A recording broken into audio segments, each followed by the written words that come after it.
జిల్లా భీమవరంలో quit India స్తూపం వద్ద మహాత్మా గాంధీ 156వ జయంతి పక్షోత్సవాలు నిర్వహించారు. జిల్లా కలెక్టర్ నాగరాణి ముఖ్య అతిథిగా హాజరయ్యారు. ఈ సందర్భంగా జాతిపిత గాంధీపై నిర్వహించిన పోటీల్లో గెలుపొందిన విద్యార్థులకు బహుమతులు అందజేశారు. మహాత్మా గాంధీ పక్షోత్సవాల సందర్భంగా స్వచ్ఛతా హీ సేవా కార్యక్రమాన్ని నిర్వహిస్తున్నారు.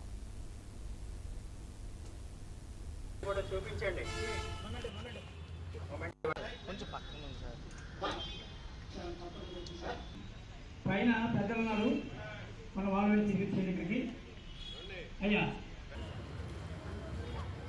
మానవతా సంస్థ వృద్ధులకి చేయూతగా అనే కార్యక్రమాలు చేస్తుంది.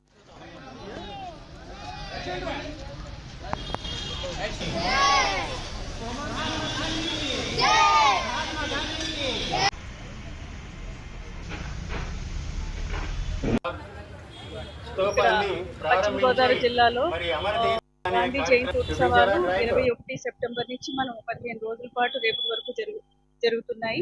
ఈ కార్యక్రమంలో పెద్ద ఎత్తున పిల్లలకి యువతకి అందరికీ కూడా గాంధీ స్ఫూర్తి మీద కాంపిటీషన్స్ కండక్ట్ చేయడం అయింది.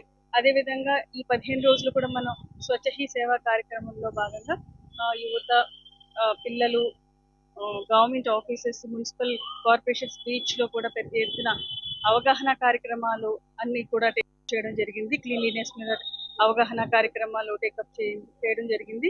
రేపు అక్టోబర్ 2న గాంధీ గారి జయంతిని భారీ స్థాయిలో చేసుకోవడం జరుగుతుంది.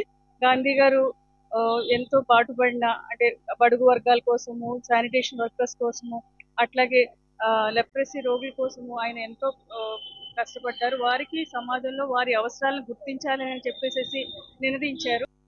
మేము ఆయన స్ఫూర్తితో ఈ రోజు పెన్షన్స్ అక్టోబర్ 1 పెన్షన్స్ కార్యక్రమాన్ని కూడా శృంగవృక్షంలో లెప్రసీ కాలనీకి వెళ్ళి అటెండ్ అవ్వడం జరిగింది. రేపు కూడా చాలా కార్యక్రమాలు పిల్లల్ని అందరినీ ఇన్వాల్వ్ చేసి శానిటేషన్ వర్కర్స్ కి హెల్త్ క్యాంప్స్ చేయడం జరిగింది. వారికి బట్టలు ఇవ్వడం జరిగింది. వారి యొక్క సేవలను గుర్తించి వారి కష్టానికి మనం స్మరించుకుంటూ వారికి సన్మాన కార్యక్రమాలు చేస్తున్నాము. అలాగే ఈ మహాత్మా గాంధీ స్ఫూర్తి పిల్లల్లో నింపడానికి, పిల్లలకి మోటివేట్ చేయడానికి టీచర్స్ ని, గవర్నమెంట్ డిపార్ట్మెంట్ అందరూ ఇక్కడ ఊర్లో ఉండే గాంధీవాదులు, గాంధీ స్మారక సభ్యులు అందరూ కలిసి ఈ రకరకాల ప్రోగ్రామ్స్ చేయడం చాలా సంతోషం.